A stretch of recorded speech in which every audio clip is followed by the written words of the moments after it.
अच्छा,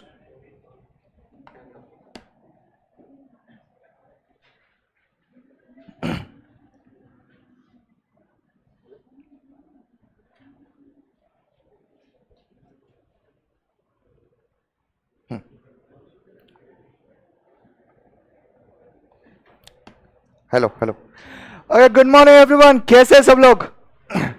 बढ़िया बढ़िया हो। ओके, तो लास्ट क्लास में हमने मैथ्स का सिलेबस स्टार्ट किया था और सबसे पहला चैप्टर है रेशियो एंड प्रोपोर्शन, उसी को स्टार्ट किया था हमने। उसमें हमने रेशियो के बारे में डिस्कस किया था। Online students, very good morning to you. Ratio के बारे में डिस्कस किया था। फर्स्ट मुझे बताओ, रेशियो का मतलब क्या होता है? कंपैरिजन किसका? टू और more quantities having same unit, बिल्कुल। उसके बाद टाइप्स ऑफ रेशियोज देखे थे। पहला टाइप इनवर्स, मतलब रेसिप्रोकल, उल्टा लिखेंगे। दूसरा डुप्लीकेट, मतलब square. Third sub duplicate, square root. चौथा ट्रिप्लीकेट, मतलब cube. Cube sub triplicate, cube root. Then compound ratio, मतलब what? Multiplication of given ratios. उसके बाद कोई भी रेशियो में दो टर्म्स को हमने अंडरस्टैंड कर लिया था। एक होता है एंटीसीडेंट और एक होता है कॉन्सिक्वेंट। एंटीसीडेंट मतलब क्या है? न्यूमरेटर। एंड कॉन्सिक्वेंट मतलब क्या है? डिनोमिनेटर। यहां तक कर लिया था, परफेक्टली याद है। कल जो होमवर्क के क्वेश्चंस दिए थे वो सारे आ चुके हैं, उसके आंसर्स भी ग्रुप पे डाल दिए मैंने, राइट? चेक कर लिए, वो बराबर है। स्टडी मटेरियल में थोड़ा सा पीछे जाओगे, पेजेस पलट लोगे तो वहां पे आंसर की भी है, मतलब सॉल्व नहीं है, आंसर की दिया हुआ है। तो आप सॉल्व करने के बाद जस्ट आपका आंसर करेक्ट है कि नहीं वहां पे भी चेक कर सकते हो।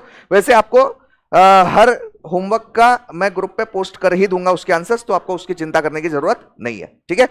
आगे बढ़े तो अब रेशियो एंड प्रपोर्शन में से प्रपोर्शन वाला पार्ट आज कवर करेंगे। तो आपके नोटबुक में हेडिंग दीजिए, क्लास वर्क के नोटबुक में आपको लिखना है proportion. Yes, Vaishnavi, Swarali, Niyati, Vrishali, Shrishant, Swanandi, very good morning to all of you. Proportion, उसका मतलब पहले लिख लेना।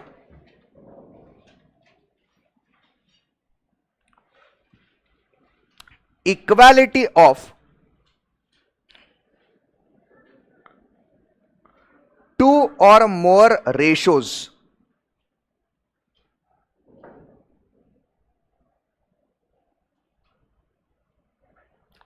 is proportion. Equality of two or more ratios is proportion. मतलब अगर कोई भी दो या दो से ज्यादा रेशियोज इक्वल है तो उसकी जो भी टर्म्स है उनको प्रोपोर्शन में माना जाएगा। कैसे? एग्जाम्पल के साथ देखते हैं। आपके नोटबुक में लिखना case 1।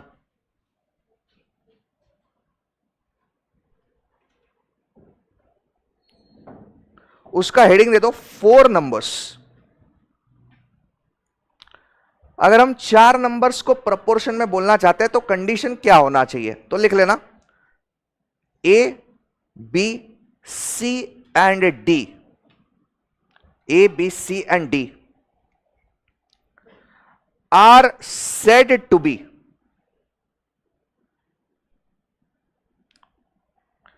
in proportion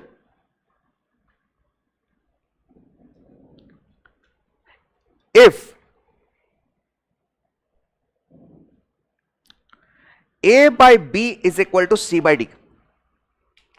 if a by b is equal to c by d। अगर 4 नंबर्स को प्रोपोर्शन में तब माना जाएगा जब a by b मतलब फर्स्ट डिवाइडेड बाय सेकंड किससे सेम होना चाहिए? इक्वल टू क्या होना चाहिए?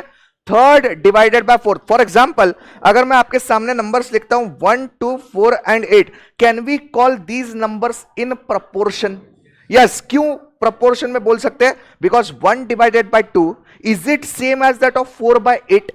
यस, है ना? तो first divided by second must be equal to third divided by fourth. तो उन नंबर्स को प्रोपोर्शन में है ऐसा बोला जाएगा। एग्रीड? ओके, तो इसमें ये एग्जांपल भी आपके नोटबुक में लिख के रखना, 1 2 4 8 in proportion, because 1 2 4 and 8 are in proportion because 1 by 2 is equal to 4 by 8।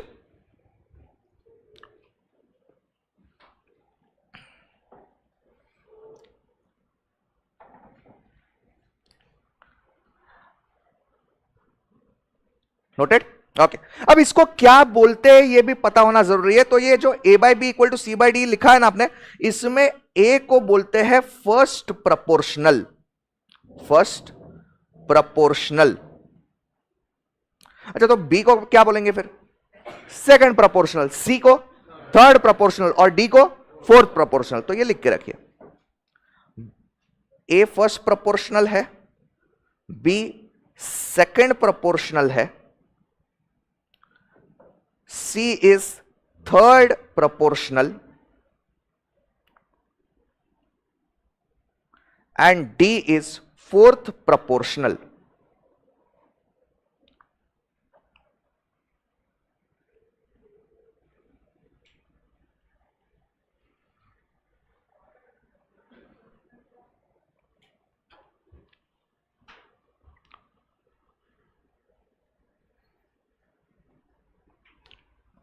Done? Okay. A by B is equal to C by D है. Can I write like this also? AD is equal to BC. चलेगा क्या ये? क्या कर लिया मैंने? D को cross multiply कर लिया और B को यहां पे क्रॉस मल्टीप्लाई कर लिया, right? AD is equal to BC. ये भी लिख के रखना, क्वेश्चन सॉल्व करते वक्त हमारे दिमाग में तुरंत 4 नंबर्स का जब भी क्वेश्चन बोलूंगा तो AD इक्वल टू BC ये दिमाग में आना चाहिए, मतलब कैलकुलेशन फास्ट हो जाता है। लिख के रखो, AD is equal to BC। अब ये जो AD है ना, इसको भी कुछ बोला गया है, इसको बोलते हैं प्रोडक्ट ऑफ।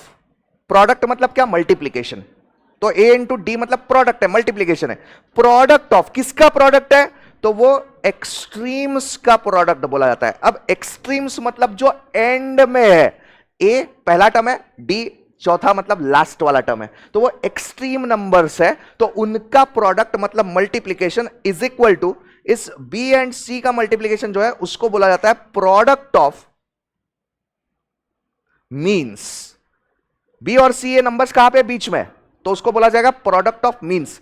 थ्योरी में याद रख लेना, एग्जाम में ऐसा क्वेश्चन आ सकता है, for 4 numbers in proportion ABCD product of extremes is equal to dash. तो आपका आंसर क्या आना चाहिए? प्रोडक्ट ऑफ मीन्स, बराबर।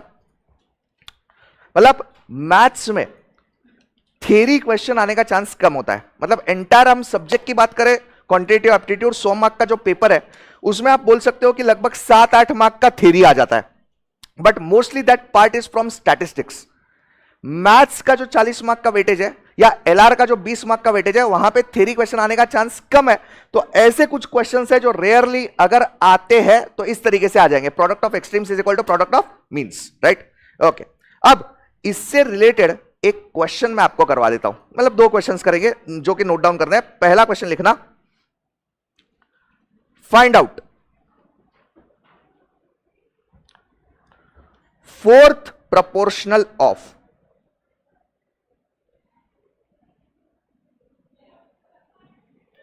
find out fourth proportional of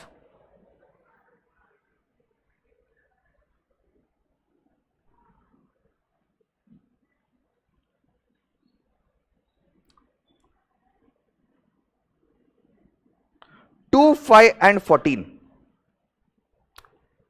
Find out fourth proportional of 2, 5 and 14. अच्छा, जब भी क्वेश्चन आएगा ना तो आपको देखना कि क्या पूछा है, क्या पूछा है क्वेश्चन में। फोर्थ प्रोपोर्शनल, तो फोर्थ प्रोपोर्शनल मतलब क्वेश्चन 4 नंबर्स की बात कर रहा है और 4 नंबर्स में से 3 नंबर्स हमें दिए हैं। फर्स्ट प्रोपोर्शनल पूछा है, सेकंड पूछा है, थर्ड पूछा है या फोर्थ पूछा है? फोर्थ पूछा है, तो फोर्थ पूछा है उसको मान लेंगे x, तो नंबर्स बन जाएंगे। तो सॉल्यूशन में लिख लेना, numbers are 2, 5, 14 and x, right? Correct है। चौथा नंबर ढूंढना है, तो 2, 5, 14 x। अच्छा, 4 नंबर्स इन प्रपोर्शन का कंडीशन क्या है बताओ फटाफट। AD is equal to BC, फटाक से दिमाग में आना चाहिए, AD is equal to BC। तो AD मतलब पहले और चौथे नंबर का multiplication 2x is equal to BC मतलब 5 इंटू 14 बराबर है। तो ये 2 से यहां पे लेके डिवाइड हो जाएगा, तो x is equal to 5 into 14 divided by 2। 2 से कैंसलेशन भी हो रहा है, 5 7 जा 35। 35 आंसर आ रहा है कि चेक कर लो ये। यस ऑनलाइन स्टूडेंट सही बता रहे हो, 35 इज करेक्ट। यहां पे सबका आ चुका है 35। ओके और अगर नंबर्स बड़े आ जाते एग्जाम में कैलकुलेटर अलाउ है, तो ये छोटे छोटे नंबर्स दे दिए मैंने, इसकी जगह पे बड़े नंबर्स आते हैं, you can use calculator. Calculator कौन सा यूज करना है, ये टाइप वाला कैलकुलेटर यूज कर लो, सिंपल कैलकुलेटर है ये। यहां पे राइट साइड में ग्रीन बटन है। अब हर एक कैलकुलेटर पे ग्रीन बटन ही होना चाहिए ऐसा जरूरी नहीं है, बट जो भी कंपनी का है, ये कौन सी मैग्नस कंपनी का है, ठीक है, जो भी है, कैसियो रहेगा, जो भी कंपनी का ले लेना। सिर्फ एक चीज ध्यान में रखना कि अगर आपके कोई मतलब सीनियर्स वगैरह जो है, जो इंजीनियरिंग वगैरह कर रहे हैं, वो जो कैलकुलेटर यूज करते हैं उसको बोलते हैं साइंटिफिक कैलकुलेटर। वो कैलकुलेटर मत यूज करना, that is not allowed in the examination.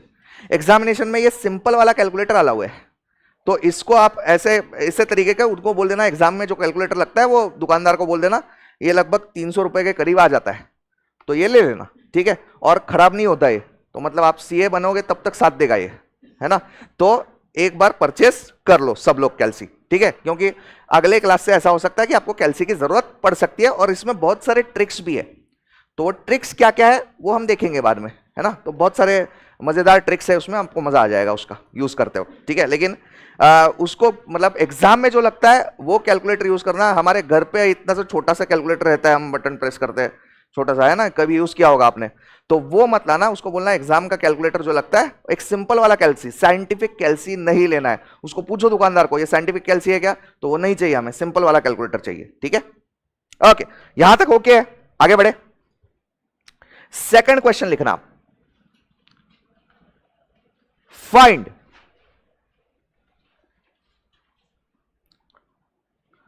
Third proportional of, find third proportional of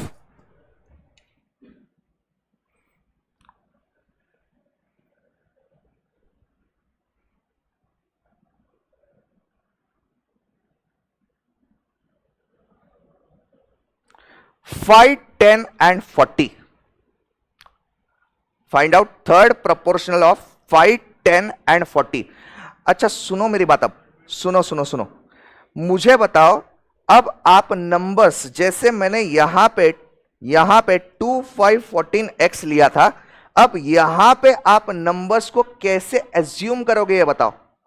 5, 10, x and 40। अच्छा x ये बीच में क्यों लिया आपने, थर्ड प्रोपोर्शनल पूछा है, बराबर। प्रीवियस क्वेश्चन में फोर्थ प्रोपोर्शनल पूछा था, तो वो लास्ट वाला नंबर लिया, राइट।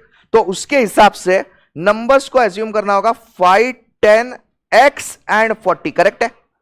तो बस अब प्रोडक्ट ऑफ एक्सट्रीम्स मतलब AD is equal to BC, तो 5 into 40 is equal to product of means मतलब 10 इंटू x, ये 10 से यहां पे डिवाइड कर देना, तो 5 into 40 divided by 10 that is equal to x। क्या आ रहा है x का आंसर 20, सबका मैच कर रहा है, yes, x is equal to 20, correct है।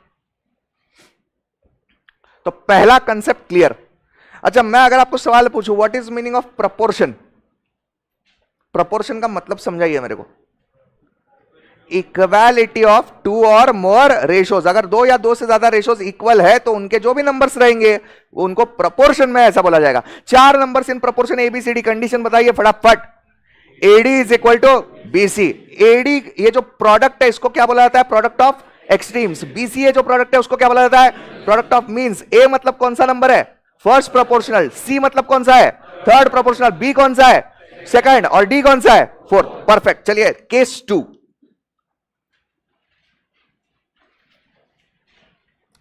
Three numbers,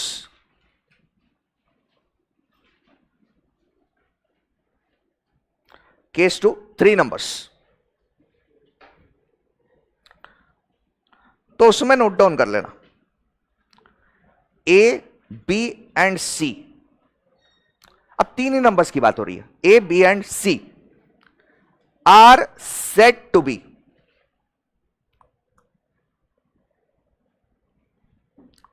in proportion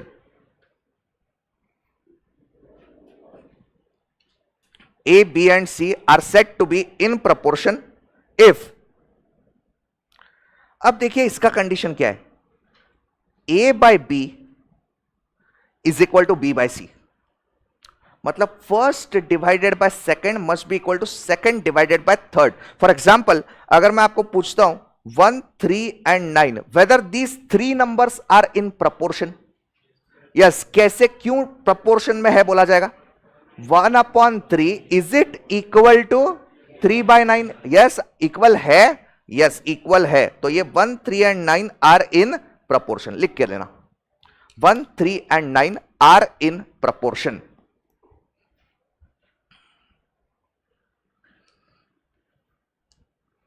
One, 3 and 9 are in proportion because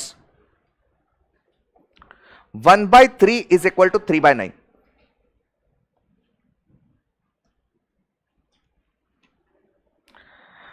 अच्छा, तो जैसे हमने AD is equal to BC लिखा था 4 नंबर्स के केस में, यहां पे क्या लिखना पड़ेगा? ये क्रॉस मल्टीप्लाई करेंगे तो क्या आएगा?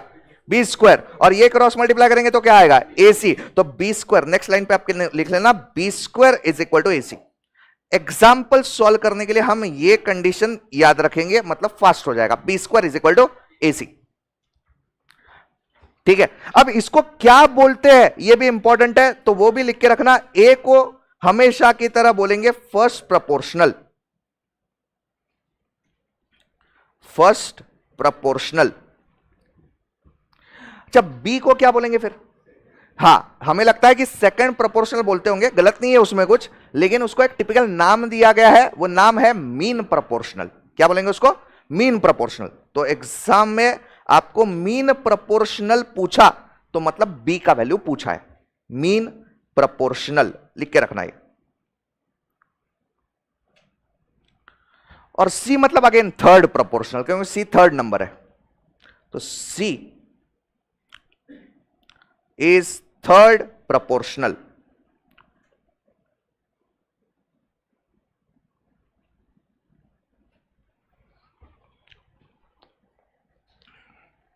ठीक है, noted?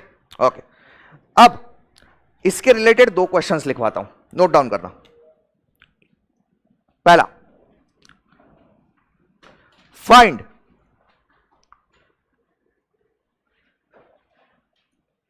Mean proportional of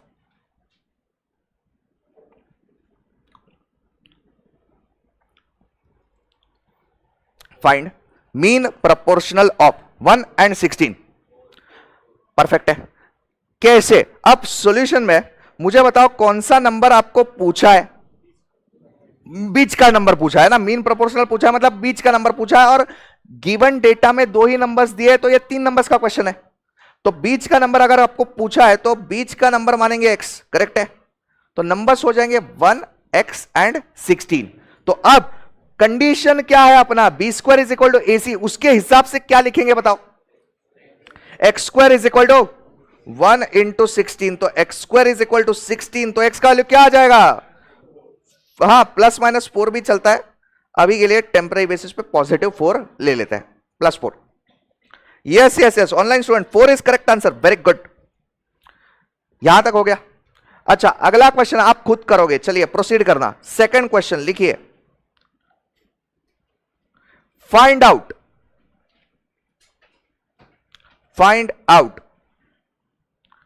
third proportional of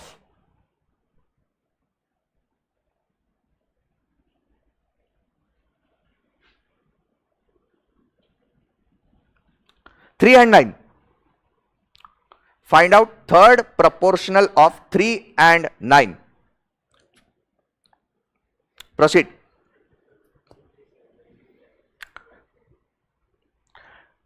$27 आ रहा है क्या रे दोस्तों? पक्का?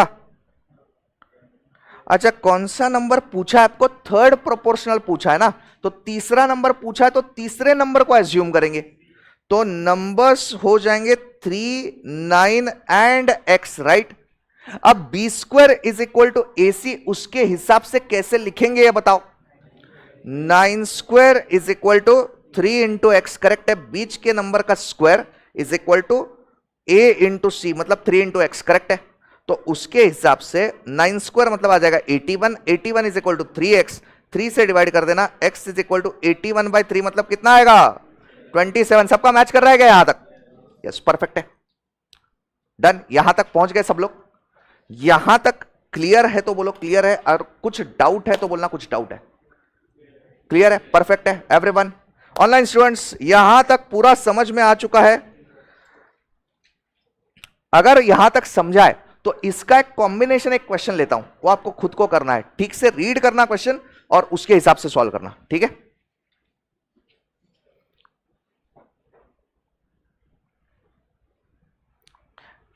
क्वेश्चन लिखिए, find out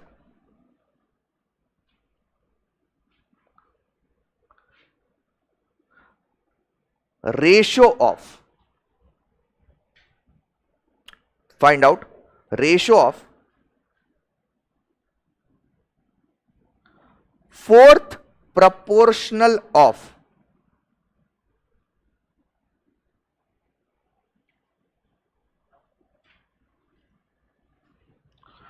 two, 4 and 8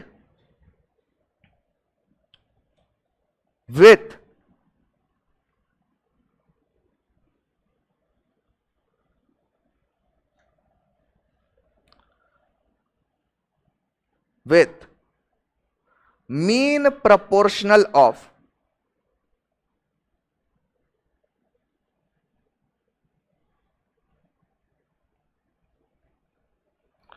4 and 16।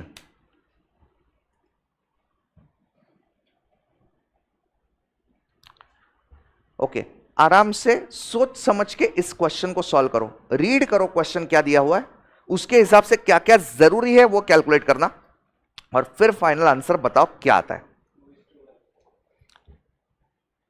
पक्का?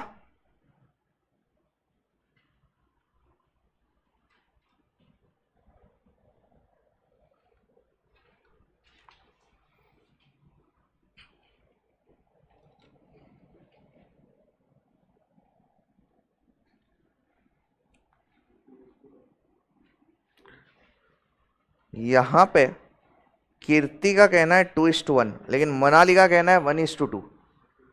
करेक्ट आंसर क्या है फिर? 2:1 है। अच्छा, फाइंड आउट क्या बोला है देखो, रेशो ऑफ, तो रेशो निकालना है। किसका रेशो निकालना है? Fourth proportional of 2, 4 and 8। तो एक काम करते हैं, पहले फोर्थ प्रोपोर्शनल ऑफ 2, 4 एंड 8 ढूंढ लेते हैं, वो काम निपटा देंगे। तो वो कंडीशन हम लिखेंगे, नंबर्स लिखेंगे 2, 4, 8 एंड x बराबर है। तो चार नंबर्स का कंडीशन क्या होता है? AD is equal to BC। तो उसके हिसाब से AD is equal to BC, मतलब 2x is equal to 4 into 8। तो x is equal to 4 into 8 divided by 2। तो ये 32 डिवाइडेड बाई 2, मतलब x का वैल्यू, पहला नंबर आपका 16 आ रहा है क्या? देखिए, ओके ये हो गया। लेकिन ये आंसर नहीं है आपका, आपको पूछा गया है रेशो निकालना है। किसका? इसका। किसके साथ? Mean proportional of 4 and 16। तो इसका मीन प्रोपोर्शनल ढूंढना पड़ेगा। तो नंबर्स को लेंगे आप 4, मीन प्रोपोर्शनल ढूंढना है, चलो उसको y मान लेते हैं। x यहां पे हमने कंसीडर कर लिया तो y ले रहा हूं, बाकी कुछ नहीं है। And then 16। अब मीन प्रोपोर्शनल का कंडीशन क्या होता है? b² is equal to AC। तो उसके हिसाब से आएगा y² is equal to 4 into 16। Correct है? तो y² इज इक्वल टू 64 आ जाएगा, और y मतलब स्क्वायर रूट ऑफ 64 क्या होता है? 8। तो ये आ गया 8। लेकिन हमें इतने पे भी रुकना नहीं है, हमें क्या पूछा है? इन दोनों का रेशो पूछा है, मतलब हमें कैलकुलेट करना होगा x बाय y। तो x का वैल्यू 16 आया था, y का वैल्यू 8 आया है, तो आपका फाइनल आंसर क्या होगा? 2:1 बराबर है।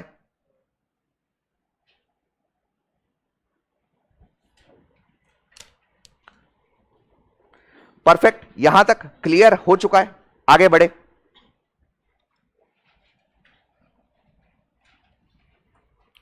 अगला क्वेश्चन दू, खुद से करोगे? चलो लीजिए, क्वेश्चन लिखना। 1/2, 1/3, 1/5 and 1/x are in proportion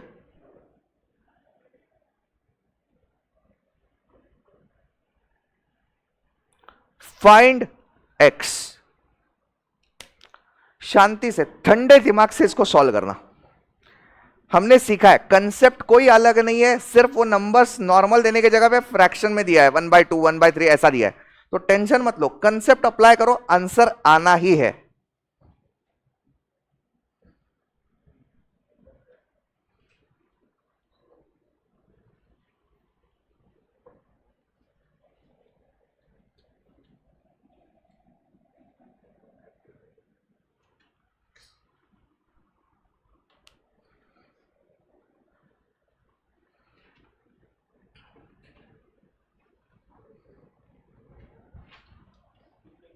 correct है।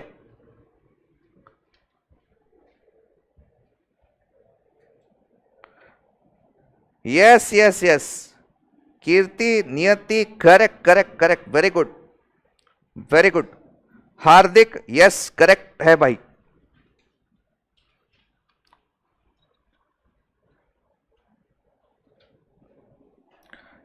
यस स्वानंदी करेक्ट है। Yes Bhakti right. Shrishant correct, very good. क्या आंसर आ चुका है आपका? 15/2 ये आ रहा है क्या? 15/2। अच्छा, 4 नंबर्स दिए हैं, प्रपोर्शन में बोला है, तो कंडीशन क्या है? AD is equal to BC। तो उसके हिसाब से मुझे इन दोनों का मल्टीप्लीकेशन लिखना पड़ेगा। तो ये आ जाएगा 1/2 into 1/x right, is equal to BC मतलब 1/3 इंटू 1/5। एग्रीड है? कुछ कैंसिल वगैरह हो रहा है क्या? नहीं, कैंसिल नहीं हो रहा है, कोई बात नहीं। तो ये x में इधर शिफ्ट कर दूं तो ये 1/2 बचेगा, और ये आ जाएगा ऊपर x इंटू 1 इंटू 1 मतलब x आएगा, और ये नीचे का 5 इंटू 3 मतलब 15 हो जाएगा। x का वैल्यू ढूंढना है तो 15 को यहां पे भेजना पड़ेगा, सही है। तो x का वैल्यू फाइनल क्या आ जाएगा? 15/2। ये सबका मैच कर रहा है क्या? देखो करेक्ट है। डन एवरीवन, आगे बढ़े। यस स्वराली करेक्ट है, मंथन, Vrishali, Vaishnavi, yes everyone is saying correct answer 15/2, perfect है। चलिए अगला क्वेश्चन लीजिए।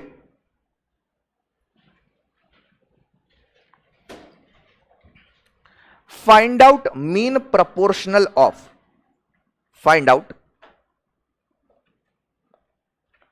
Mean proportional of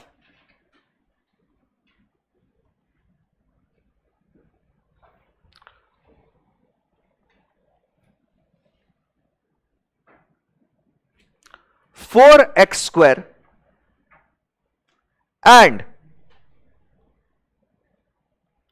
9y square. Find out mean proportional of 4x square and 9y square. दिमाग चलाओ और सॉल्व करो।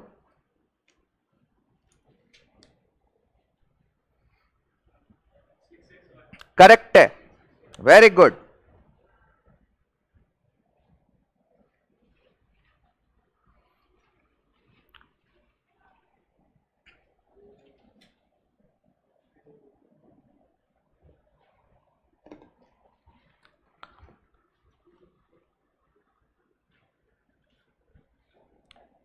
यस अश्विन, कीर्ति करेक्ट है, हार्दिक करेक्ट।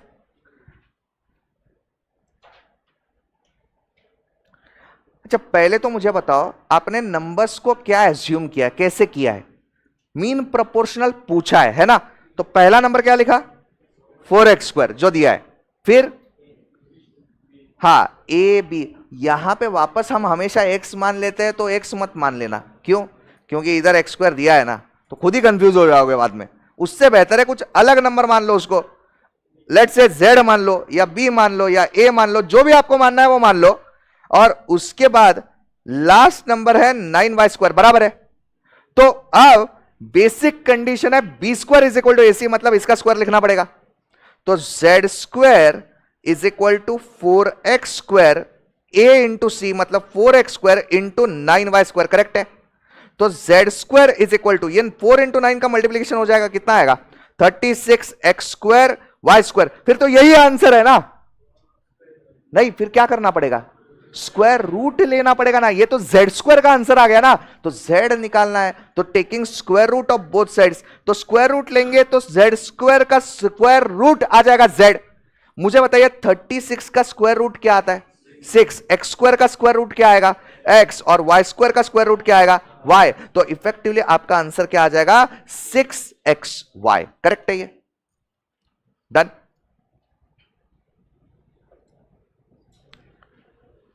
ये भी क्वेश्चन अच्छे से समझ में आया है? पक्का? आगे बढ़े, चलिए अब अगला क्वेश्चन वापस मैं आपको थोड़ा सा सॉल्व करने के लिए समय दूंगा, उसके बाद मैं भी एक्सप्लेन करने वाला हूं ही। चलिए क्वेश्चन लिखिए।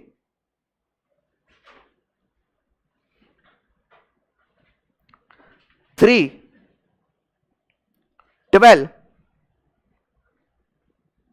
16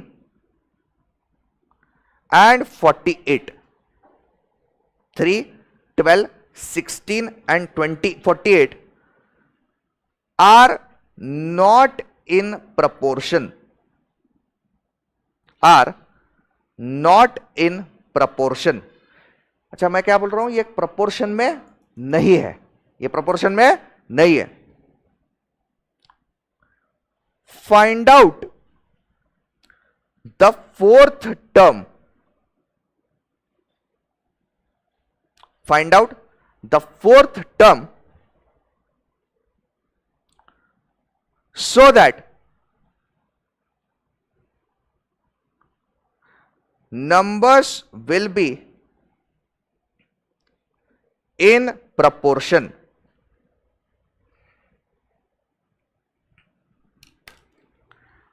सोचो और सॉल्व करो इसको।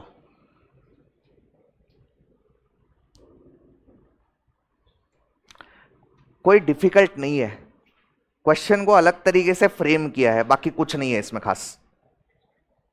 क्या बोल रहे हो? यस, करेक्ट है, correct correct correct.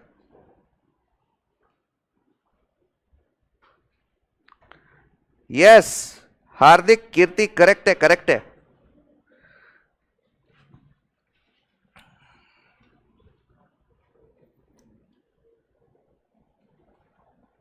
Yes Swanandi, सही है। मनाली, करेक्ट। अच्छा, पहले तो क्या बोला? ये नंबर्स प्रोपोर्शन में नहीं है। कौन सा नंबर फाइंड आउट करने के लिए बोला है?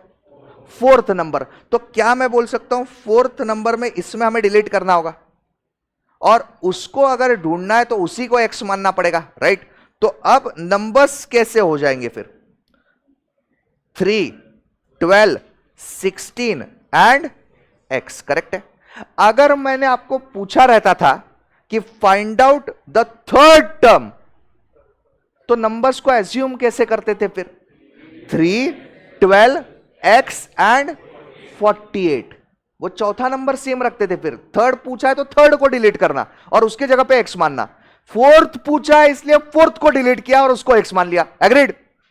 तो अब उसके हिसाब से आप तो जानते हो, आप 4 नंबर्स इन प्रोपोर्शन कंडीशन बताइए। AD is equal to BC, तो ये मल्टीप्लाई और ये मल्टीप्लाई, मतलब 3x is equal to 12 into 16, 3 से डिवाइड कर देंगे तो x is equal to 12 into 16 divided by 3, 3 1 जा 3 4 जा, एंड 16 इंटू 4 क्या आ जाएगा? 64। करेक्ट है, बराबर, परफेक्ट। एक लास्ट क्वेश्चन लेते हैं, फिर पूरा रिवाइज करेंगे, फिर होमवर्क बताऊंगा, ठीक है? चलिए क्वेश्चन लिखना, परफेक्टली सॉल्व करना है, ठीक है?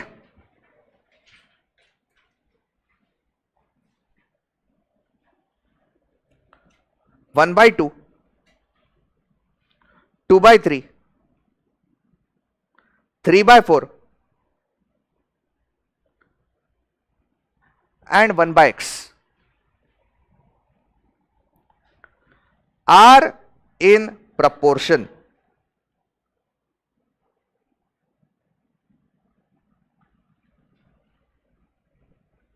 Find x.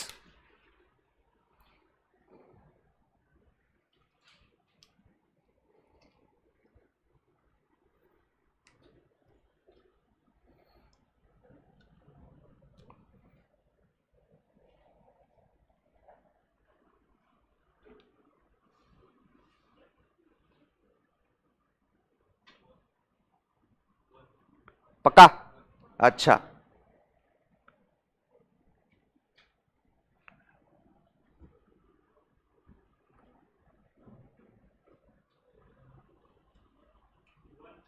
वन आ रहा है सबका? अच्छा, कैसे लिखा बताओ मुझे। 4 नंबर्स प्रोपोर्शन में है तो AD is equal to BC, मतलब कैसे लिखा है बताओ। 1/2 इंटू वॉट? 1/x। ये AD 1/2 into 1/x is equal to what? 2/3 into 3/4 BC बराबर है। कुछ कैंसलेशन हो रहा है क्या तुरंत? ये देखो, ये 3 कट हो जाएगा है ना, और ये 2 1 जा 2 2 जा कट हो जाएगा। हमें x का वैल्यू ढूंढना है तो x मैं इधर भेजता हूं और इस 2 को ऊपर भेज देता हूं यहां पे। मतलब x इज इक्वल टू क्या आ जाएगा? 2/2 दैट इज इक्वल टू 1। सबका मैच कर रहा है क्या? देखिए, परफेक्ट है। अंडरस्टूड? प्रोपोर्शन का मतलब करेक्ट है। तो अभी तक हमने रेशो कवर कर लिया, प्रोपोर्शन कर लिया। हालांकि चैप्टर खत्म नहीं हुआ है, चैप्टर अभी बाकी है और कम से कम रेशो प्रोपोर्शन को और 3 दिन लग जाएंगे, क्योंकि अब इसके बाद और वैरायटी ऑफ क्वेश्चन जो एग्जाम में आते हैं वो भी हम कवर करने वाले हैं, और उसके साथ वर्ड प्रॉब्लम्स जो बहुत ज्यादा इंपॉर्टेंट होते हैं वो भी कवर करना बाकी है। लेकिन अभी तक जो भी हुआ है वो पूरा अच्छे से समझ में आ गया। तो मुझे बताओ, हमारा चैप्टर का नाम क्या लिखा था हमने? Ratio and proportion. उसमें रेशो का मतलब क्या था?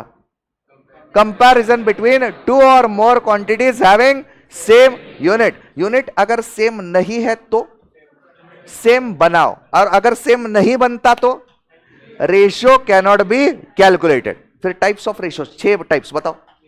Inverse, duplicate, sub duplicate, triplicate, sub triplicate, compound ratio. Compound मतलब multiplication of given ratio. Numerator मतलब एंटीसीडेंट, डिनोमिनेटर मतलब कॉन्सिक्वेंट। फिर प्रोपोर्शन का मतलब बताना, इक्वालिटी ऑफ 2 और more ratios. 4 numbers in proportion. Condition बताओ। AD is equal to BC। AD equal to BC को दूसरे तरीके से कैसे लिख सकते हैं? A/B is equal to C/D। उसमें C क्या है? Third proportional. B क्या है? Second proportional. A into D को क्या बोलते हैं? Product of extremes. B into C को क्या बोलते हैं? Product of means. AD is equal to BC बराबर है, परफेक्ट है। उसके बाद 3 नंबर्स इन प्रोपोर्शन ABC कब बोला जाएगा? B² is equal to AC। अब इसमें और अलग तरीके से क्या लिख सकते हैं? A/B is equal to B/C। उसमें A को क्या बोलेंगे? First proportional. B को क्या बोलते हैं? Mean proportional. और C को क्या बोलते हैं? Third proportional. परफेक्ट है। होमवर्क दो। चलिए, होमवर्क के क्वेश्चंस ले लेना।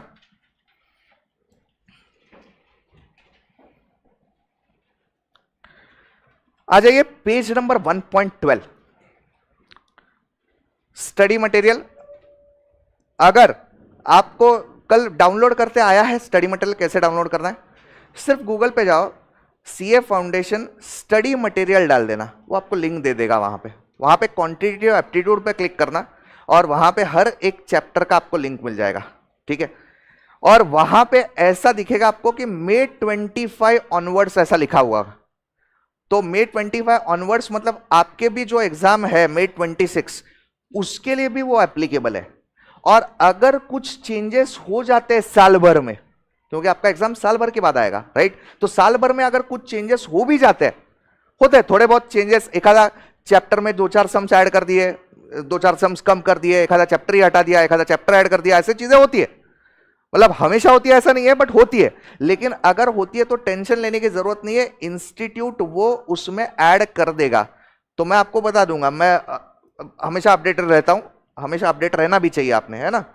अपना फोन का सॉफ्टवेयर भी तो बोलता है अपडेट मी, है ना, थोड़े दिन के बाद, तो अपडेट रहना चाहिए। तो वो अपडेट जैसे ही हो जाएगा मैं आपको बता दूंगा कि कुछ ना कुछ तो ऐड हुआ है, कुछ ना कुछ तो सबट्रैक्ट हुआ है। तो फिलहाल के लिए जो अभी अवेलेबल है that is applicable for your examination, right. तो वो डाउनलोड कर लेना, वहां पे आपको दिख जाएगा रेशो प्रोपोर्शन, पहला ही चैप्टर है, 1.12 पेज उसमें ओपन करना। यहां पे एक्सरसाइज 1B है। अब आप बोलोगे सर एक्सरसाइज 1A थोड़ी कंप्लीट हुआ है, हमारा सीखना है ना, उसमें काफी चीजें अभी सीखनी है। तो जैसे ही सीखेंगे वैसे ही वो भी पार्ट जो बचा हुआ है वो कंप्लीट करते जाएंगे। एक्सरसाइज 1B पेज नंबर 1.12, तो आपके नोटबुक में लिख के रखना कौन से क्वेश्चंस आपको करने हैं। पेज 1.12 क्वेश्चन नंबर 1 करोगे, 2, 3, 5, 6, 7। ये देखना 7 में क्या पूछा है, mean proportional between 12x² and 27y²। यहां पे एक दिया है हिंट। ये ऐसा एग्जाम में हिंट वगैरह नहीं आता, ये तो बुक है, तो यहां पे चलता है। एग्जाम में बोलोगे सर हिंट नहीं दिया था, क्या करना, हिंट विंट कुछ नहीं रहता वहां पे। हाँ, उसके बाद पेज 1.13, 18 नंबर क्वेश्चन, 23। ये स्टार मतलब आपको एक्स मानना है, तो यहां पे स्टार दिया है, कोई टेंशन लेने की जरूरत नहीं है। उसके बाद 24, मुझे बताओ ये कितना है? 13.5 मतलब 13.5 ले सकते हो। और जैसे मैंने बताया कि कैलकुलेटर अलाउ है एग्जाम में, तो पॉइंट में भी नंबर्स आते तो कोई बड़ी परेशानी की बात नहीं होगी, कैलकुलेटर पे आप कर सकते हो, तो कैलकुलेटर आज ही परचेज कर लेना, ठीक है। देन 25 भी करना है। बस कितने क्वेश्चंस दिए? 1 2 3 4 10 क्वेश्चंस है। तो आज के लिए 10 क्वेश्चंस होमवर्क है, और बाकी आज आपका मस्त तरीके से समझ में आ गया है सबको, परफेक्ट है। तो बाकी कल देखेंगे, चैप्टर को कंटिन्यू करेंगे। और ऑनलाइन स्टूडेंट्स, आपको सब कुछ क्लियर हो चुका है, कौन से क्वेश्चंस करने ये भी समझ में आ गया। और आज जो भी होमवर्क होगा उसके भी आंसर्स ग्रुप पे डाल दूंगा, मतलब वेरीफाई कर सकते हो। हाँ सुनो सुनो सुनो सुनो, थोड़ा सा यहां पे पीडीएफ में थोड़ा सा आगे जाओगे ना, इमीडिएटली नहीं है, थोड़ा सा आगे जाना, थोड़ा सा आगे आगे आगे आगे जाओगे, थोड़ा ऐसे।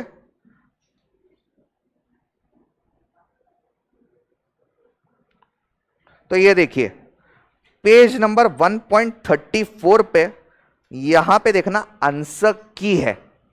तो ये पहले एक्सरसाइज 1A का दिया है, फिर 1B का भी दिया हुआ है, तो आप चेक भी कर सकते हो आपके जो भी ऑप्शंस आए हैं वो करेक्ट आए हैं या नहीं आए हैं। वैसे सॉल्यूशन तो आपको ग्रुप में डाल ही दूंगा मैं, ठीक है, डन। तो आज के लिए इतना इनफ, परफेक्ट है। तो रुकते हैं आज के लिए, कल और आगे बढ़ेंगे, ठीक है, बाय बाय।